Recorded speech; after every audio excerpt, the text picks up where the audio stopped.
Pues buenas tardes a todos, buenas tardes a todos los alumnos que estáis conectados, a todos los que estáis aquí presentes. Comenzamos la última mesa y en primer lugar pues agradecer al comité organizador por la oportunidad de tener esta última mesa, que además después de la mesa que acabamos de tener del papel de enfermería durante el COVID, creo que es una mesa perfecta para, pues bueno, pues para tener esa luz y esos brotes verdes sobre el fin de esta pandemia, ¿vale? Y gracias a la organización por confiar en mí para moderar esta mesa de lujo, que vamos a contar con dos ponentes de altísimo nivel. Creo que todos los que estamos aquí presentes sabemos que nos estamos enfrentando a la que probablemente sea la mayor crisis sanitaria de los últimos 100 años. Hemos podido ver y nos han transmitido los compañeros enfermeros del papel que están jugando enfermería y todos los profesionales sanitarios en esta pandemia y el dolor, el miedo que sienten los profesionales sanitarios y toda la sociedad, ¿no? Y para poder eliminar y acabar con ese miedo y con ese temor y con esa inquietud que nos genera esta pandemia, pues una de las brotes verdes que podemos tener o una de las esperanzas que tenemos son precisamente las vacunas, ¿no? Sabemos todos que las vacunas salvan vidas y también sabemos que las vacunas son un reflejo de los beneficios que tiene la investigación y la ciencia, ¿no? Y para pues hablar de vacunas, pues contamos con dos ponentes, como os decía antes, del altísimo nivel. Por un lado está Alfredo Corel, que es inmunólogo, catedrático de la Universidad de Valladolid, vicerrector de Transformación e Innovación Tecnológica de la UBA, miembro de la Sociedad Española de Inmunología y como podemos seguirle ahora por televisión y por internet, pues vemos que es un grandísimo divulgador científico y fruto pues de esa capacidad y esa habilidad que tiene tanto en la comunicación como a la hora de impartir sus clases, pues en el año 2018 fue nombrado el mejor docente universitario de España y por lo tanto un honor y un lujo poder contar con la presencia de Alfredo. Muchas gracias, Alfredo. Y para hablarnos de vacunas, pues también contamos con la presencia de Juan García Arriaza, que es doctor en biología molecular, investigador del CSIC, del Consejo Superior de Investigaciones Científicas. Lleva más de 20 años investigando dentro del campo de la biología molecular y concretamente de la virología. Y desde el año 2006 está trabajando en el laboratorio del doctor Mariano Esteban investigando en el Centro Nacional de Biotecnología, desarrollando vacunas frente a las enfermedades infecciosas más prevalentes, ¿no? Como es el SIDA, la leishmaniosis, la hepatitis C, el chikungunya o el ébola. Y ahora también frente al COVID. Además, bueno, pues Juan, tuve el privilegio de coincidir con él 4 años en el laboratorio y con él pues compartimos muchas horas tanto de pollata, de animalario y os puedo decir de primera mano que es un grandísimo científico y una mejor persona y por lo tanto también muchísimas gracias Juan por acompañarnos y por lo menos poder resolver esas dudas que tenemos todos y que tienen los alumnos sobre esas vacunas, ¿vale? Para eso, lo que hemos hecho, lo que intentamos con esta mesa es intentar responder esas dudas y esas cuestiones que tenemos acerca de todo el proceso de vacunación, de las vacunas que nos están poniendo y que nos pondremos a los ciudadanos. Explicarlos también un poco, aprovechando que está la presencia de Alfredo, que nos explique un poco cómo es esa respuesta inmunitaria que se genera con las distintas vacunas y también aprovechando la presencia de Juan, pues que nos diga la situación en la que se encuentra la vacuna o una de las vacunas españolas que está en proceso de fase clínica de investigación. ¿Vale? Entonces, por comprobar que el sonido se oye perfectamente, Alfredo y Juan, si Hola, podéis... buenas tardes. Hola, ¿se me escucha bien? sí, sí, Yo, perfecto. yo Eh, te escucho perfectamente, Juan. Vale, yo a ti también, Alfredo. Vale, pues si queréis empezamos un poco pues, por lo que son las principales características de las vacunas, ¿no? Existen diferentes tipos de vacunas de las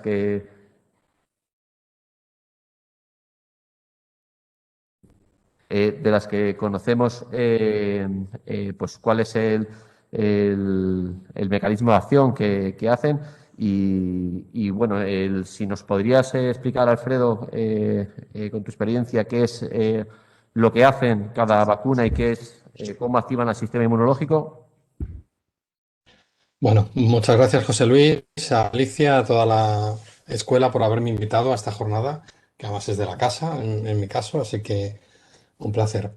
Yo había preparado un resumencito un poco de cómo funciona la respuesta inmunitaria, lo primero, ¿no? Entonces, cuando un agente infeccioso va a atacar a nuestro organismo, ya sea un virus, una bacteria, aunque aquí he traído un grupo de agonista, lo primero que tiene que saltarse es una barrera, que es el epitelio, que tenemos que nos cubre los ojos, toda la vía respiratoria, la vía digestiva y la geniturinaria, ¿no? Es una barrera física, como una empalizada, como veis aquí, como un muro de ladrillos. Las células están muy unidas entre sí y es a la vez una barrera química, porque como hay mucho reciclado celular, se producen ácidos grasos de la membrana que ponen un pH ácido y además estas células secretan sustancias como la lisocima que ponen a los microorganismos muy difícil la supervivencia. Así que barrera física y química, pero esto en cierto modo es mentira porque también es barrera biológica y está recubierta de bacterias y hongos, fundamentalmente bacterias. Tenemos más de 500 especies recubriendo el tracto digestivo.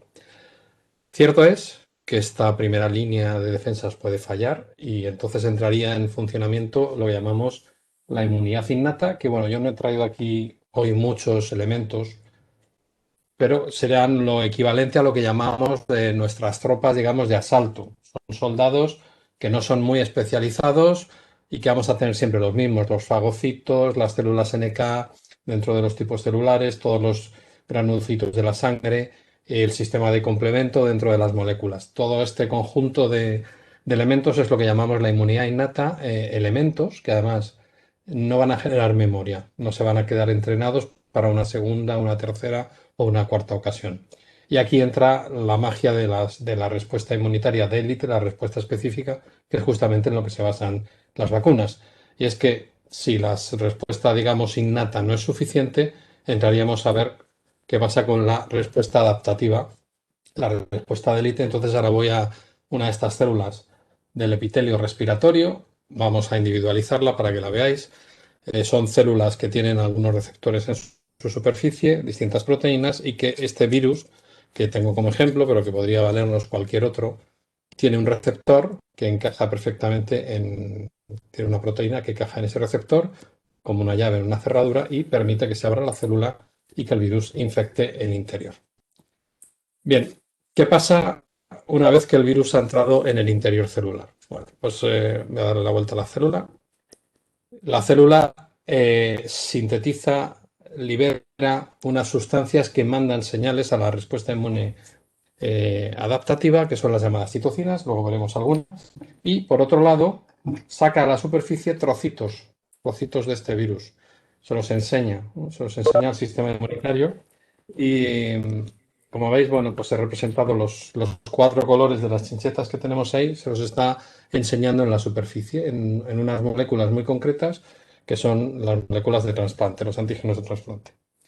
¿Quién es la célula que ve esto y que dirige a partir de aquí toda la respuesta inmunitaria adaptativa? Bueno, pues es el linfocito T cooperador. Estos linfocitos T cooperadores ven el panorama, ven lo que le está enseñando esta célula infectada y van a decidir qué es lo que tiene que hacer el sistema inmunitario. Voy a resumir, porque se pueden producir muchos tipos de respuestas y además mixtas, pero voy a resumir las dos fundamentales que se van a producir. Una de las cosas que puede decidir el sistema inmunitario es decir, bueno, pues esta célula infectada lo que quiero es matarla, quiero eliminarla, quiero quitarla del medio. ¿Y esto cómo lo hace? Pues lo haría produciendo citocinas que ponen en marcha esta respuesta. Bueno, en este caso, en la metáfora, que estoy utilizando los robots, llevan información útil, confidencial, secreta, importantísima. Bueno, pues sería lo mismo. Este linfocito T cooperador libera citocinas que ponen en marcha la respuesta asesina tóxica para matar esta célula. ¿Quién hace esta función en la respuesta inmunodadaptativa? La hacen los linfocitos T asesinos, linfocitos T citotóxicos, como los queramos llamar, que lo que hacen es disparan a estas células infectadas y les inyectan unas sustancias en su interior que hacen que esta célula pierda absolutamente toda su estructura, se compacte el ADN y entre en lo que llamamos apoptosis. Pasaríamos de este modelo tan organizado, tan bonito de la célula, a una célula ya totalmente desorganizada, se ha suicidado, ha entrado en apoptosis y ya por lo tanto esta infección no se va a reproducir porque esa célula ha muerto.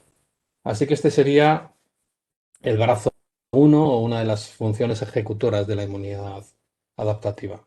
El brazo 2, que es el más famoso, el más conocido en estos momentos en todo lo que estamos viendo del coronavirus, es si este linfocito T, al ver la infección, al ver lo que le está enseñando la célula infectada, produce otra citocina distinta a la que os enseñaba antes, que lo que pone en marcha es el proceso de síntesis de inmunoglobulinas, de síntesis de anticuerpos. ¿Quién ejecuta esa función? Pues es otra célula también muy bien conocida de todo el mundo, son los linfocitos B. Los linfocitos B son los que, estimulados por esa célula T cooperadora y por estas citocinas, ponen en marcha la síntesis de inmunoglobulinas. ¿Y los anticuerpos de qué van a servir? Pues tienen muchísimas funciones. Me voy a centrar en la que es más deseada en el caso de esta infección, que es que neutralicen, estos anticuerpos neutralicen la propagación de la infección. ¿A qué llamamos neutralizar la propagación de la infección? Pues si tenemos el virus, os he dicho antes que la proteína roja es la que se enganchaba en nuestras células para entrar, pues sería que el anticuerpo se uniera a la proteína roja, de alguna manera, que bloqueara su posible unión a nuestras células. Y esto es lo que llamamos la neutralización. ¿Vale?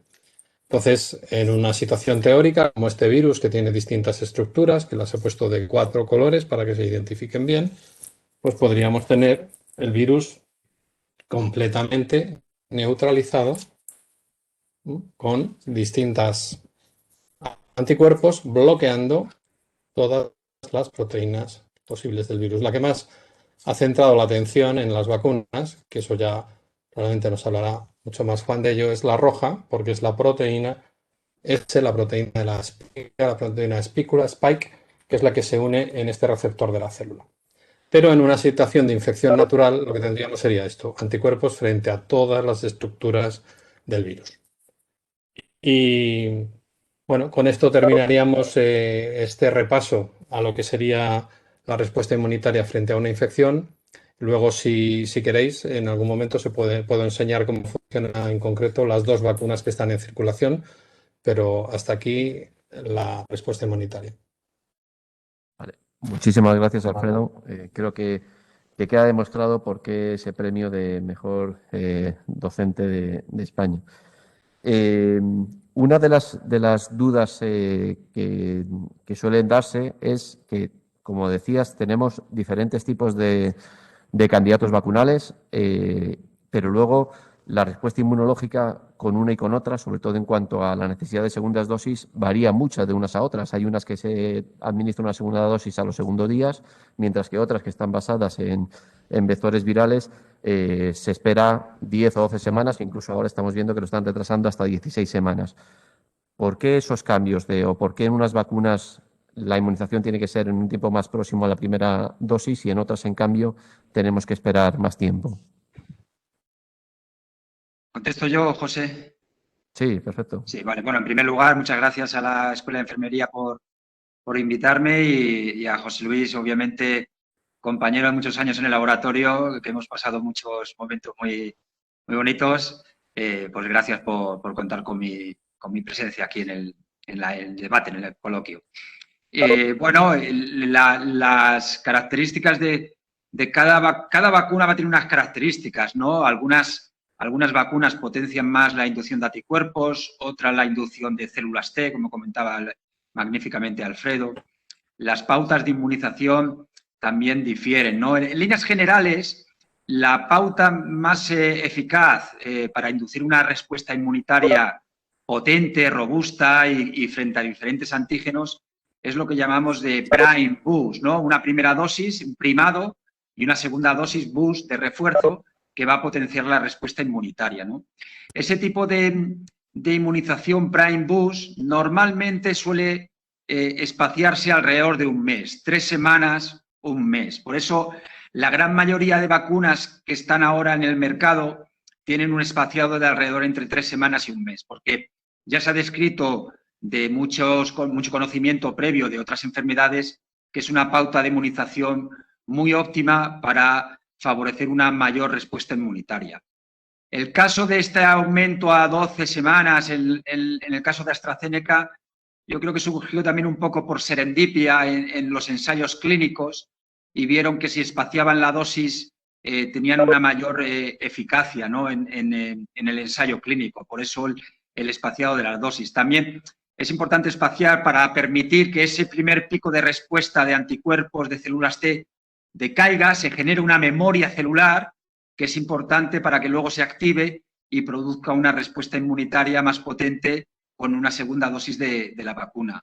Digamos, estas diferencias también van muy en función del tipo de vacuna que se utilice. Por ejemplo, las vacunas basadas en proteínas, en subunidades, aquellos tipos de vacuna que, por ejemplo, utilizan, si lo focalizamos al tema del coronavirus, pues solo la proteína de la espícula, la proteína S. Este tipo de vacunas son buenas para inducir anticuerpos, pero no son buenas para inducir una respuesta de tipo T, ¿vale? Entonces, en función de lo que queremos activar, podemos jugar con el tipo de vacunas. Las vacunas basadas en vectores virales, aquellas, por ejemplo, basadas en adenovirus, como la de AstraZeneca, la de la vacuna rusa, de Janssen, o vacunas basadas en virus vaccinia, que es el tipo de aproximación vacunal que usamos nosotros en el laboratorio, son muy buenas para inducir una respuesta muy amplia, tanto T como anticuerpos, ¿no? Entonces, digamos, en líneas generales es el tipo de aproximación que se sigue con las diferentes vacunas. Pero bueno, en líneas generales, la gran mayoría de vacunas son eficaces y luego también que podemos comentar, a la hora de combinar vacunas podemos modular la respuesta inmunitaria frente a más T o más anticuerpos. Yo creo que justamente esa es una de las preguntas que están ahora de plena actualidad, ¿no? La mayor parte de los alumnos y de las personas que estamos aquí estamos vacunados con una primera dosis de AstraZeneca y estamos a la espera de conseguir esa segunda inmunización. Y ahora se está planteando si sería conveniente seguir con AstraZeneca o combinarlo con otro tipo de candidato vacunal con otro mecanismo de acción diferente. En vuestra opinión, ¿es conveniente mezclar las vacunas? ¿Es incluso aconsejable o sería aconsejable mezclarlas? ¿O qué opinión tenéis al respecto? Sí, no nos importa, contesto yo, luego si Alfredo quiere matizar. El hecho de combinar vacunas es algo que nosotros conocemos desde hace muchísimos años. De hecho, es algo que venimos hablando acerca de ello. De hecho, la combinación de vacunas es una pauta de inmunización mucho mejor que una pauta homóloga de la misma vacuna, ¿no? Si hablamos en cuestión de 2 dosis, una primera dosis y una segunda dosis, ¿no? Por ejemplo, si hablamos de 2 dosis de AstraZeneca, si la combináramos AstraZeneca con una segunda dosis, por ejemplo, vamos a especular, de un tipo de vacuna estilo la nuestra, esa respuesta inmunitaria que se genera es mucho más potente que 2 dosis, por ejemplo, de AstraZeneca o 2 dosis, por ejemplo, de nuestra vacuna. Bien, eso es importante, pero claro, para llegar a ese punto, esto hay que probarlo en un ensayo clínico. O sea, no podemos lanzar las campanas al vuelo de lo que sabemos previamente de que combinar vacunas es una mejor pauta de inmunización y lanzarnos ahora a las personas que se les han vacunado con AstraZeneca, vacunarles con otra vacuna. Para realizar eso es necesario haber realizado previamente un ensayo clínico controlado que demuestre que esa combinación es segura. Yo abogo porque esa combinación de vacunas la iremos viendo con el tiempo, pero obviamente previamente realizar ensayos clínicos que demuestren que esas combinaciones son son seguras e inmunogénicas, ¿no? Tradicionalmente esa combinación de vacunas no se ha ido dando porque entraban más en temas de derechos de patentes de distintas compañías farmacéuticas y que cada compañía farmacéutica, pues obviamente, va a tratar de vender, vamos a decir, entre comillas, su vacuna. ¿No, Alfredo? Sí, yo estoy totalmente de acuerdo con lo que has dicho. Conozco menos el campo de las vacunas que tú, pero hasta donde sé, en fase 1 se ha probado en VIH, en malaria, en ébola y han funcionado, son más inmunogénicas. De hecho, bueno, en el coronavirus tenemos la Sputnik, que es una vacunación heteróloga porque tiene dos adenovirus distintos, el de la primera y la segunda dosis son distintos y de hecho tiene una eficacia mayor que las otras de adenovirus. En este sentido, probablemente es adecuado, pero en este momento, con el plazo de tiempo que hay para las personas que se han puesto la primera dosis de AstraZeneca, creo que lo sensato es que se pongan la segunda dosis de AstraZeneca. Y esperemos al futuro a que se pueda, y si alguno no se la quiere poner, porque también puede haber algunas personas que desistan de ponerse esta segunda dosis, tendrían que esperar a que haya estos ensayos que decía Juan, que hasta que no tengamos probados en personas no puede, y controlados. Controlados, de hecho, hay varios, no solo el que se está haciendo aquí, sino hay alguno previo que yo creo que está mejor controlado en Reino Unido en marcha, pero que no se van a tener resultados probablemente hasta junio, julio. Exacto. En este sentido, ¿qué pasaría si un paciente no se pone la segunda dosis o tarda mucho tiempo en ponérsela? O sea, tenemos un tiempo de no retorno, es decir, ya pues si esperamos mucho tiempo, la primera dosis dejaría de ser eficaz o no importa tanto los plazos y va más determinado por los ensayos clínicos que hay o cómo sería. O sea, Claro, o sea, bueno, de primeras, el tener ya una primera dosis de la vacuna, mejor que no tenerla, ¿no? Digamos, ya hemos activado el sistema inmunitario, ya se han generado anticuerpos, células T, tanto CD4, los cooperadores que decía Alfredo, como los CD8, los citotóxicos. Esas células van a generar una memoria, de tal forma que en una segunda dosis se van a activar de una forma mucho más rápida. Lo que se ha definido en los ensayos clínicos es una pauta de, como decía antes, de alrededor de 3 semanas, un mes, o el de AstraZeneca un poquito más, para saber si realmente un espaciado mucho más largo es suficiente o no. Eso, claro, eso se define en los ensayos clínicos, ¿no? Pero bueno, digamos que el tener una primera dosis ya es beneficioso y digamos, la segunda dosis, si no se puede administrar en este caso las 12 semanas, sino más tarde, siempre va a ser más beneficioso que no vacunarse con una segunda dosis. Sí que pudiera parecer que haya un límite ahí de 18 o 20 semanas, a partir de los cuales mucha gente pierde ya un poco los efectos del Prime. Y entonces a lo mejor entraría en un proceso de volverse a iniciar una pauta de vacunación con la que fuera, ¿no? Así que sí que hay una cierta premura en que, bien, a las 12 semanas podemos esperar un poquito más, de momento han dicho 16, pero bueno, 18 o 20 yo creo que tampoco pasaría mucho, ¿no? Desde el punto de Sí. vista teórico, no pasaría mucho. De hecho, os podría hacer un poco un inciso en modelos animales, obviamente. Luego no se puede extrapolar 100% a personas, pero en modelos animales, espaciando 6 meses entre una vacuna y otra, sigues generando una respuesta inmunitaria potente, ¿no? Y también aquí aclarar que en el tema de una dosis, bueno, Janssen es la única que ha salido al mercado con una pauta inicial de una dosis, pero a la par que hizo ese ensayo clínico está ahora mismo haciendo el de Prime Boost, como decía Juan, es decir, que es bastante probable que dentro de 2 o 3 meses nos diga con el de Prime Boost funciona todavía mejor y recomendamos que a todos los que se han puesto la primera se pongan una segunda. O sea que eso es Sí, bastante más que probable. sí, Pero de eso hecho, o sea, se lo han organizado muy bien de marketing y han salido como los de una sola dosis en el mercado. exacto, lo que comenta Alfredo es importante. O sea, el vacunar con una dosis, hombre, si generas cierta inmunidad está muy bien, pero no es comparable a una pauta de Prime Boost de 2 dosis e incluso que ya estamos viendo una dosis de refuerzo, una tercera dosis que pueda administrarse dentro de 6 meses, por ejemplo.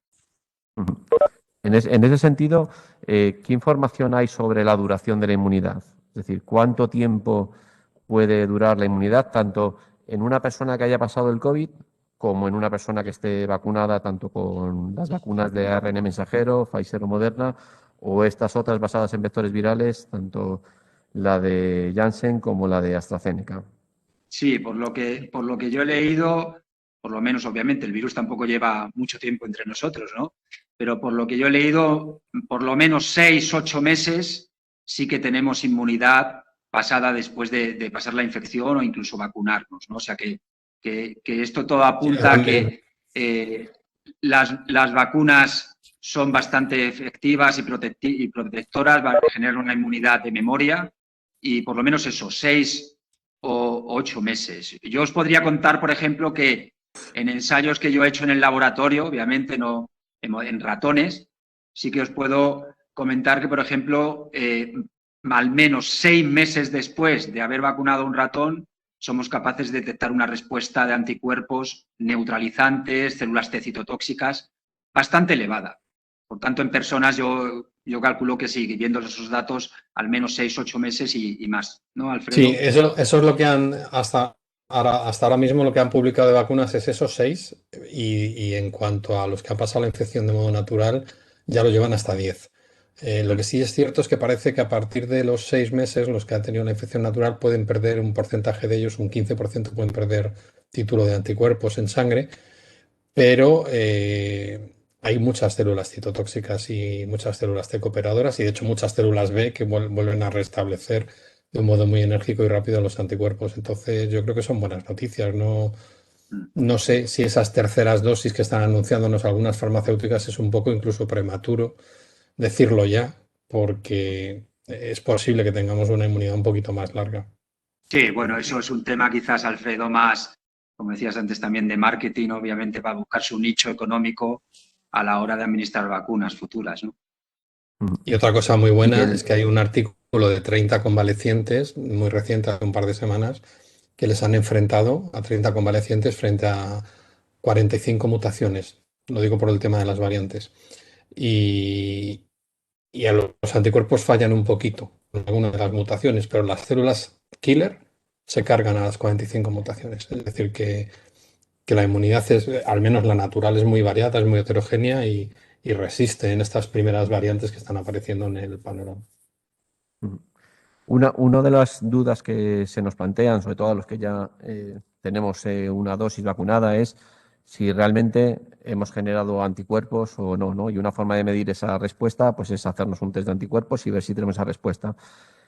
Si alguno nos lo hiciésemos y no diésemos positivo a esos test de anticuerpos, ¿por qué puede ser posible? Es decir, puede haber pacientes que no sean capaces de generar anticuerpos y si eso quiere decir que no estaríamos protegidos o que tendríamos que tomar otras medidas para protegernos o otro tipo de actuaciones.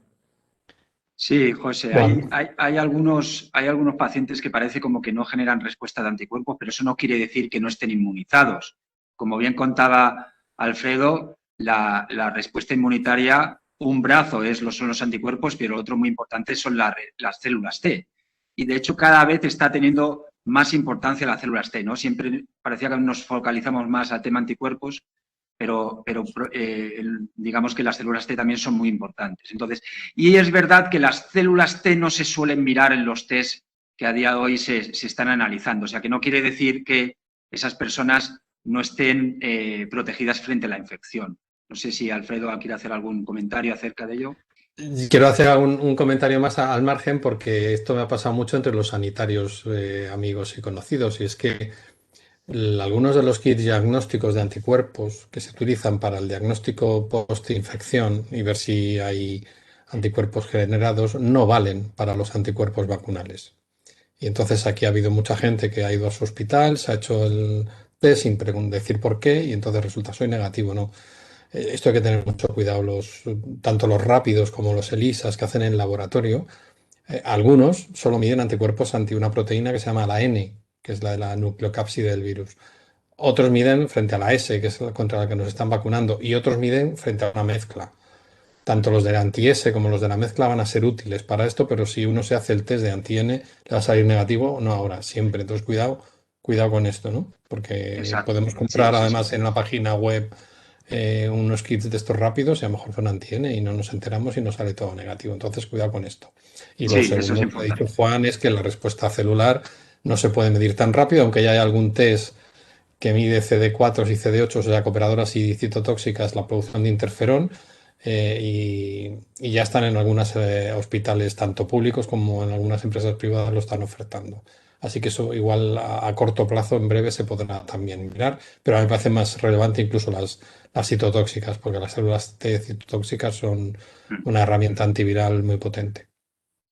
Efectivamente, la importancia bueno, de no hacernos muchos test que no estén contrastados de que realmente miden lo que tienen que medir. O sea, estamos hablando que las vacunas pueden ser, pues bueno, o van a ser la solución a esta situación, pero para poder ser la solución necesitamos que haya un número grande o elevado de personas que estén vacunadas para conseguir esa inmunidad de rebaño. ¿Qué porcentaje pensáis que de población debería estar vacunada para llegar a esa inmunidad de rebaño? Y si realmente, una vez que alcancemos esa inmunidad de rebaño, si realmente eso sería eficaz. Sí, bueno, se habla mucho del 70%. La verdad que más o menos en torno a esas cifras, 70-80%, sería lo ideal para empezar a tener una inmunidad de grupo, de rebaño, que haga de barrera, ¿no? Para evitar también que el virus se disemine entre la población. Bueno, no sabemos el valor exacto, pero tiene que ser un valor alto, ¿no? Para que aquellas personas vacunadas también pues se acaban de proteger y evitar la diseminación del virus y que, digamos, vayamos poco a poco controlando la diseminación del virus. Es algo que se conoce de otras enfermedades infecciosas. Bueno, este dato mágico se calcula a partir de la tasa esta replicativa, del número básico replicativo del virus.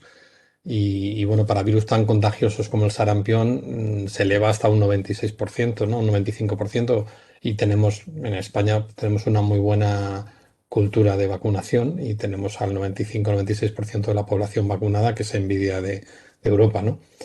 Como decía Juan, para esta se ha calculado en el 70%, pero es un dato que habría que corregir porque ninguna de las vacunas que estamos en este momento teniendo en el mercado, como sabéis, todas ellas protegen de tener una infección grave, pero ninguna de ellas protege completamente de tener una infección asintomática o de transmitir la enfermedad, con lo cual esa tasa del 70% ya habría que corregirla a la alta.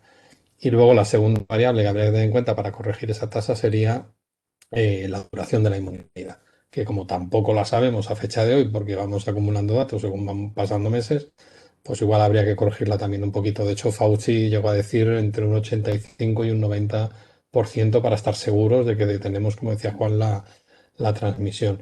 Pero yo creo que no vamos a necesitar llegar a esos números, ni siquiera al 70, para ver un poco cómo se calma la situación. Cuando tengamos a las personas más vulnerables, tanto por edad como por alguna patología de riesgo vacunadas, yo creo que vamos a ver claramente un descenso ya en ingresos, en UCIs y en fallecimientos que va a ser mucho más relevante. Habrá que seguir vacunando, pero ya lo podemos hacer con un poquito más de sosiego y sin el estrés ahora de vacunarnos cuanto más mejor, que es cierto, es lo que hay que hacer, pero sobre todo a las personas más expuestas y más a riesgo.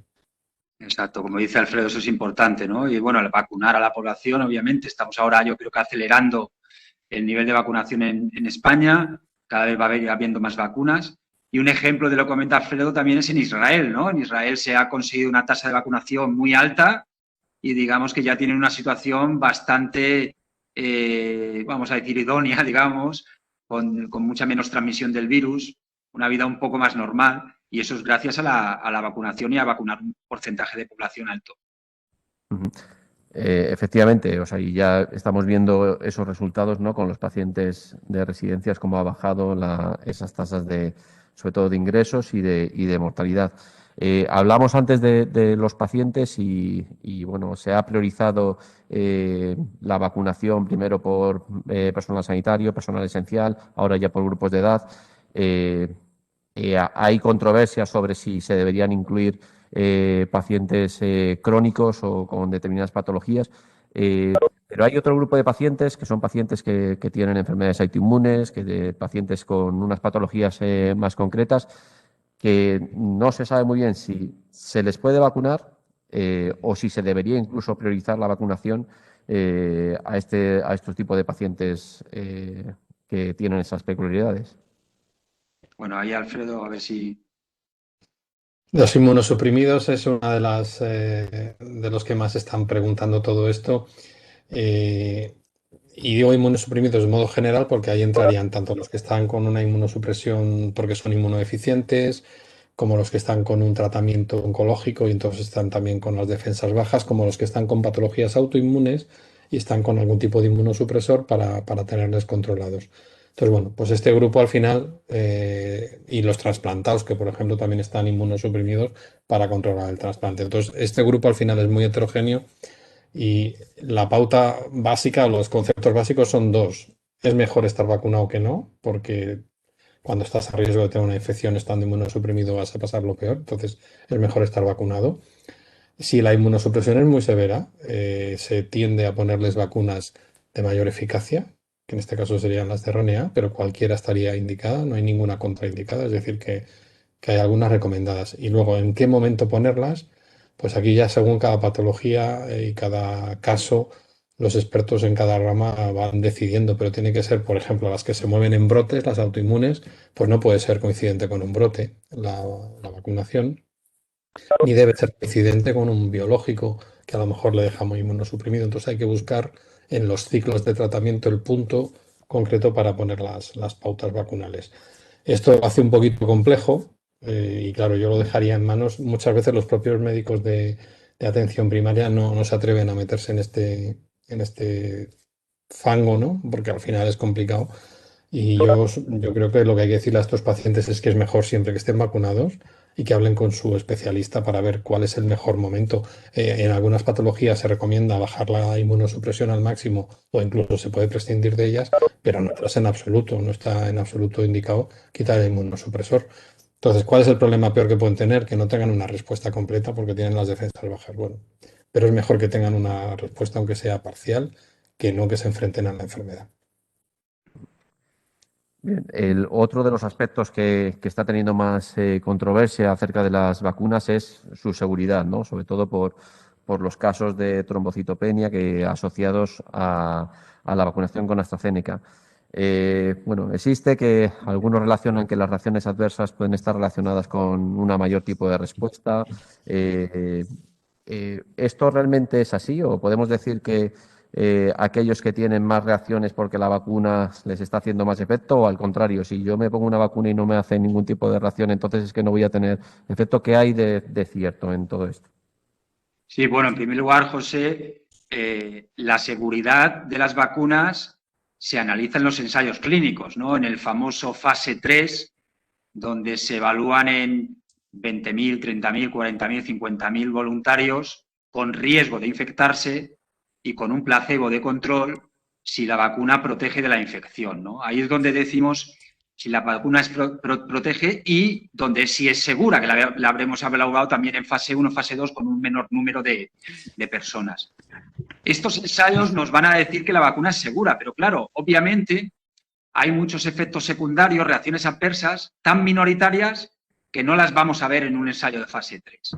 Eso lo vamos a ver en un ensayo ya, bueno, eso lo vamos a ver ya en la administración de las vacunas a la población, que es la que denominamos farmacovigilancia o fase 4 incluso, y ahí es donde saltan aquellos efectos adversos muy, muy, muy minoritarios, ¿no? En la palestra está la trombocitopenia causada por vacunas de AstraZeneca o incluso Janssen, ¿no? Basadas en adenovirus, pero no dejan de ser efectos adversos muy minoritarios, 1 en 1.000.000. Y el balance riesgo-beneficio siempre va a favor de la vacunación, ¿no? Que no dejar de vacunar. Ahí entramos luego en temas que si queréis podemos hablar luego más políticos de gestión, que la verdad que yo creo que lo único que hacen es meter fango, como decía antes Alfredo, en la población, a crear dudas, y las vacunas son seguras. No hay ninguna duda en ello, ¿no? Obviamente también estamos en medio de una pandemia donde están muriendo personas cada día y digamos, quizás si esto no existiera, probablemente la vacuna de AstraZeneca se hubiera retirado, porque está causando determinados efectos adversos, aunque sean muy minoritarios. Pero claro, el beneficio de proteger a la población en plena pandemia es mucho mayor. Respecto a las reacciones adversas de si pueden estar asociadas con una mayor respuesta, podría estar el crear a lo mejor una tormenta de citoquinas de la vacuna y que pudiera dar una reacción inicial mucho más fuerte. Pero bueno, es algo que se está investigando al respecto. Quizás Alfredo ahí puede puntualizar un poquito más. Sí, a mí me preguntan a diario muchísima gente porque está el concepto de que a quien le da más reacción es el que está respondiendo mejor su sistema inmunitario. Y un poco a lo mejor en esa línea es lo que estaba preguntando. Entonces, sí que hay una cosa clara, si te está dando reacción es que tu sistema inmunitario está respondiendo, pero si no estás notando ninguna reacción no significa que tu sistema inmunitario no esté respondiendo. Hay muchísimas variables para que tengas más, bueno, en general son vacunas muy reactogénicas que decimos. Yo creo que las de adenovirus todavía un poco más, porque además de la respuesta al coronavirus, que es la proteína S con la que están vacunándonos, hay una respuesta al vector. En el caso del RNA esto no existe. Pero en el caso de las de adenovirus sí hay una respuesta al propio armazón del adenovirus. Entonces estas probablemente dan un poquito más de reacción. Pero de líneas generales tenemos que quedarnos con algunas ideas. A menor edad del vacunado, más reacción, pero por pura lógica de inmunología, el sistema inmunitario de personas más mayores se va envejeciendo y entonces va teniendo una respuesta menor. Y por otro lado, también en general, hay alguna excepción, pero en general casi todas las vacunas hay mayor respuesta en mujeres que en varones. En general, hay alguna excepción. Entonces, estas dos normas son generales, pero luego va a depender de cómo estés. O sea, por ejemplo, sí que hay estudios que si estás con una carencia de sueño vas a tener peor reacción a las vacunas. Hay muchísimas variantes en el día a día, en la vida, entonces lo que uno tiene que cuidar es un poco su sistema inmunitario en general. Aquí insistiría yo en eso. Pero intentemos quitar el concepto de que si no me da reacción es que no estoy respondiendo, no. Fenomenal, Sí, Alfredo, nos sí, quedamos mucho eso. más Sistema tranquilos, sobre inmunitario todo esté aquellos Un que... inciso, sí. Un inciso, por ejemplo, a lo que comentaba Alfredo, a las mujeres tienen mayor reacción. Parece que los estrógenos son activadores del sistema inmunitario y en cambio la testosterona masculina actúa como un inmunosupresor, ¿no? Ahí hay muchos estudios que se están haciendo y interesantes y muchas cosas que desconocemos. También la predisposición genética, obviamente. Sí, Pero no, sí, pero de hecho el sistema inmunitario por género está estudiado bastante y queda mucho por saber, pero las mujeres en la última etapa de su vida son las que suelen tener una respuesta inmune más alta y por eso generan más patologías autoinmunes y en cambio en los varones es mucho más frecuente los tumores que es por una falta de respuesta a los antígenos tumorales, de modo muy general, ¿eh? Por supuesto que no es así de 100% blanco-negro, pero que esto se sabe. Esto se sabe. Y hay factores hormonales, claro. Alfredo, decías antes que la EMA lo más aconsejable sería que en el caso sería ponerse esa segunda dosis de AstraZeneca, pero en el caso de que en la primera dosis hubieses tenido alguna reacción grave, ¿sería también conveniente continuar con esa misma inmunización o podríamos... Hombre, hay algunas reacciones severas que si se producen en la primera dosis no se debe poner la segunda. Pero, por ejemplo, en el caso de esta complicación tan infrecuente que estábamos hablando de los trombos en senos venosos o esplénicos con trombocitopenia, lo que sí se ha visto es que sucede fundamentalmente en la primera dosis. Es decir, hay una incidencia de uno cada 100.000 a uno cada millón en la primera dosis, pero en Reino Unido solo hay un caso que ha sucedido en segunda dosis. Es decir, todavía disminuye muchísimo. ¿Por qué? Porque está mediada por el sistema inmunitario en este caso. Hay un grupo alemán que ha estudiado mucho ya, vamos, ha estudiado mucho todo lo que ha podido en estas 2 meses, este tipo de fenómenos, y es un fenómeno que es por anticuerpos frente a un factor de plaquetas que se produce también, por ejemplo, por heparina. Por poner un ejemplo, en el caso de la heparina de uso prolongado, este tipo de reacciones están en el prospecto, en la ficha técnica, descritas en un 1%. En un 1% de los tratados con heparina, y esto se admite como útil. Lo que pasa es que, claro, no son personas sanas a las que se les pone heparina, se les pone por algún tipo de proceso. Ujú. Bueno, estamos teniendo muchísimas preguntas. Vamos un poco justos de tiempo, pero también quería aprovechar para preguntaros por una labor importantísima que vamos a tener todos, la población en general, pero concretamente los profesionales sanitarios en lo que es la educación sanitaria a los ciudadanos porque tenemos que formar e informar a los pacientes y de una forma veraz, ¿no? Y estamos viendo cómo pues, los medios de comunicación, la respuesta inmediata en redes sociales, en Internet, pues cómo se genera, ¿no? Y vosotros que sois personajes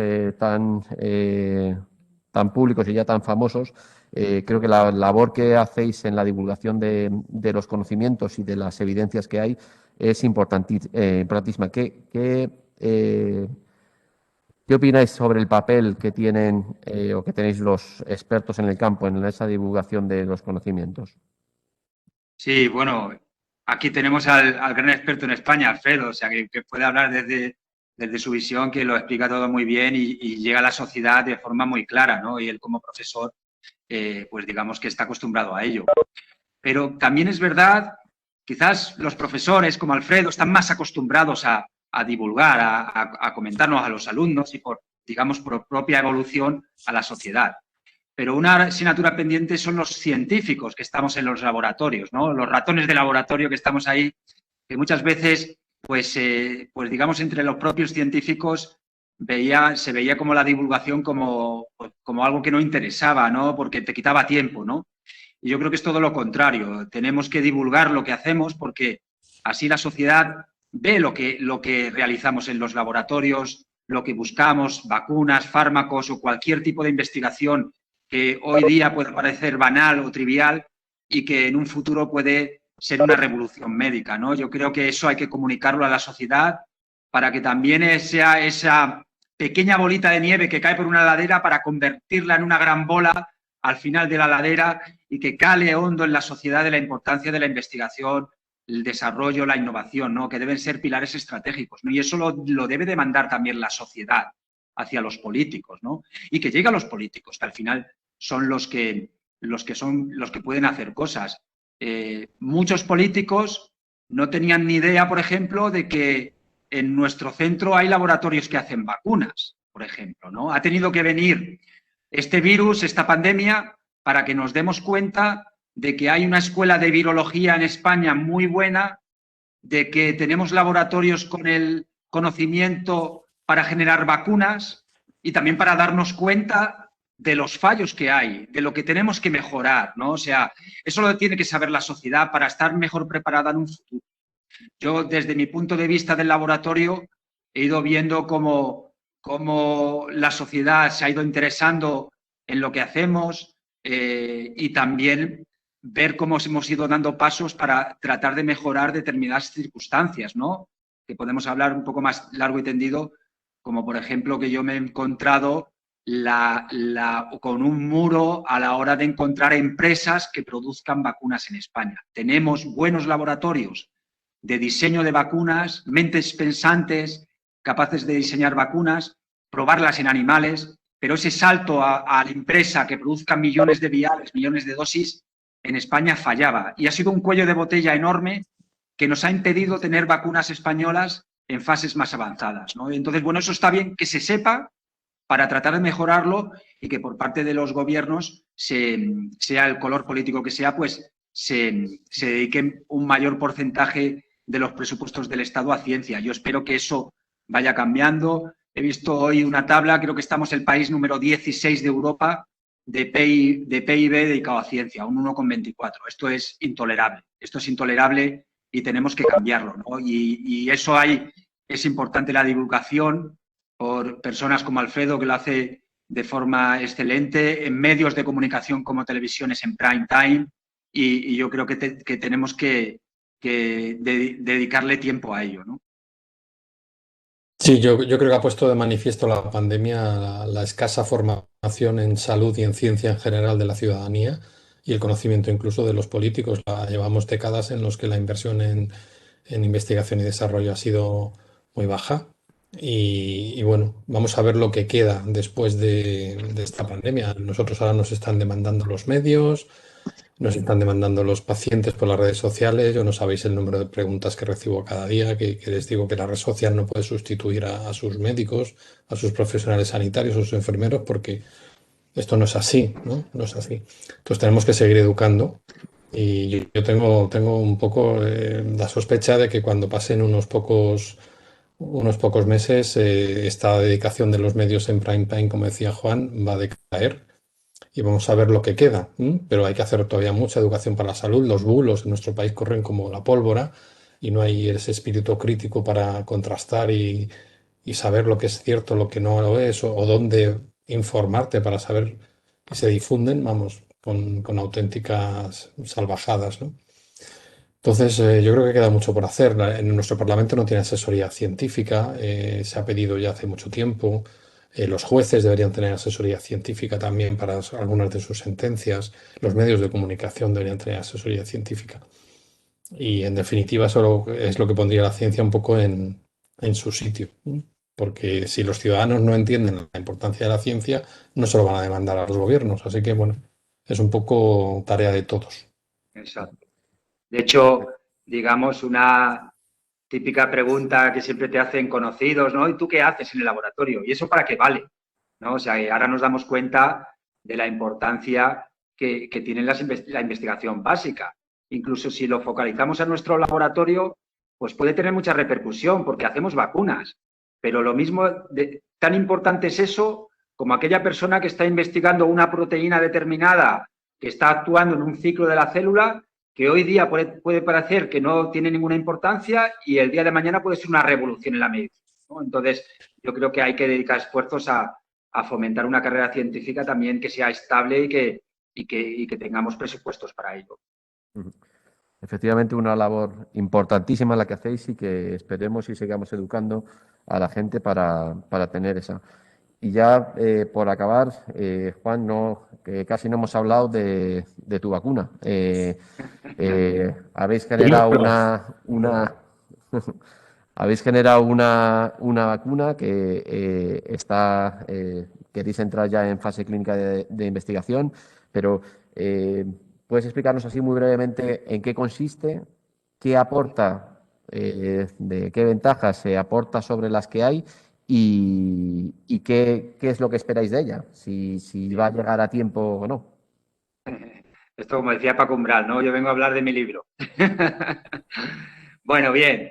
Mira, nosotros trabajamos con vacunas basadas en vectores virales, ¿no? Como comentaba antes Alfredo de los adenovirus, pues nosotros en vez de utilizar adenovirus, utilizamos virus de la familia del virus de la viruela, se llaman poxvirus. En concreto, pues un virus que se llama virus vaccinia modificado de Ankara, que es un virus que no replica en células humanas y es muy seguro. De hecho, ya se utilizó como vacuna frente a la viruela en la campaña de erradicación de los años 70 de viruela. O sea, que digamos que partimos con la base, a diferencia de los adenovirus, de un vector viral que es muy seguro. En esa campaña de erradicación, recuerdo que más o menos más de 120.000 personas se vacunaron con MVA en Alemania y no mostraron ningún efecto adverso. Digamos que la parte de seguridad de la vacuna, digamos que la tenemos controlada, ¿no? No va a ser una vacuna que produzca efectos secundarios complicados, ¿no? Adversos. Luego, por la parte de la inmunogenicida, lo que hacemos es, en este virus vaccinia, en concreto le hemos insertado en su genoma el gen que codifica, que produce la proteína de la superficie del virus, la proteína S de la espiga, que es la más inmunogénica, la principal diana de anticuerpos neutralizantes y que, de hecho, como comentaba antes Alfredo, es la proteína que utiliza el virus para entrar en la célula. Por tanto, generamos esta vacuna recombinante de estilo pues, a las de AstraZeneca, de Janssen, ¿no? Utilizando este vaccinia. Y digamos que empezamos ya en enero. El día 10, 11 de enero se publicó la secuencia del coronavirus. Ya se sabía que era un virus el causante de estos casos en China de neumonía y ya sabíamos de la experiencia previa que llevábamos muchos años trabajando, generando vacunas frente a otros virus y otros virus emergentes. Yo en concreto estaba liderando la parte de vacunas de virus emergentes, teníamos vacunas de chikungunya, Zika y ébola. Digamos que teníamos el conocimiento para podernos a generar una vacuna lo más rápido posible y ya en enero nos pusimos manos a la obra. En abril del año pasado ya tuvimos el candidato a vacuna generado. Empezamos a probarlo en animales, fue todo muy bien. es capaz de activar, como comentaba antes Alfredo, una respuesta inmunitaria muy potente de anticuerpos, anticuerpos neutralizantes, de células TCD8 citotóxicas con altos niveles. Digamos que teníamos una buena respuesta inmunitaria. Y ahí es lo que comentaba antes. Ahí es donde nos encontramos con el muro inicial de extrapolarlo a una compañía para que produjera las millones de dosis o miles de dosis necesarias para entrar en ensayos clínicos. Digamos que nuestro trabajo inicial de meses anteriores de generar la vacuna, diseñarla y probarla en animales ya estaba hecho. Eso estaba finalizado antes del verano pasado. Bueno, luego a posteriori lo hicimos en los ratones humanizados, la eficacia, ¿vale? Pero digamos que la inmunogenicidad ya lo teníamos antes del verano pasado. Y ahí lo que nos ocurrió es que en España no había ninguna empresa capaz de producir vacunas como la nuestra. No existían. Entonces, de hecho, había una empresa en Alemania, contactamos con ella, pero nos dijeron que no, que tenían sus propios intereses. Y entonces nos vimos en la necesidad de buscar una empresa en España que pudiera sumarse al carro, digamos, ¿no? Contactamos con Biofabri del Grupo Zendal en Galicia y ellos empezaron a producir la vacuna. Pero para que un poco veáis cómo ha sido el proceso, nosotros les hemos tenido que pasar los protocolos de infección con nuestro virus recombinante en células, pasarle la metodología necesaria, por lo menos inicial, para producir la vacuna. Y luego ellos sí, ellos han ido produciéndolo y son una empresa muy seria, pero claro, han ido muy lento. Nada comparable a si eso ya hubiera estado engrasado previamente y hubiéramos ido mucho más rápido. Yo, digamos, a modo coloquial o cuando me preguntan, yo estoy convencido de que si en España hubiéramos tenido ese sistema, esa infraestructura hilvanada, nuestra vacuna estaría ahora mismo administrándose a la población. Estoy totalmente seguro. Porque digamos que nuestra vacuna se generó más o menos a la par que la de AstraZeneca, por ejemplo. Y mirar dónde está AstraZeneca y dónde estamos nosotros. José, has estado en el laboratorio, hemos compartido años y has sufrido tú también en tus carnes lo difícil que es llegar a un ensayo clínico, mientras que digamos que en el laboratorio teníamos ese conocimiento de generar vacunas, ¿no?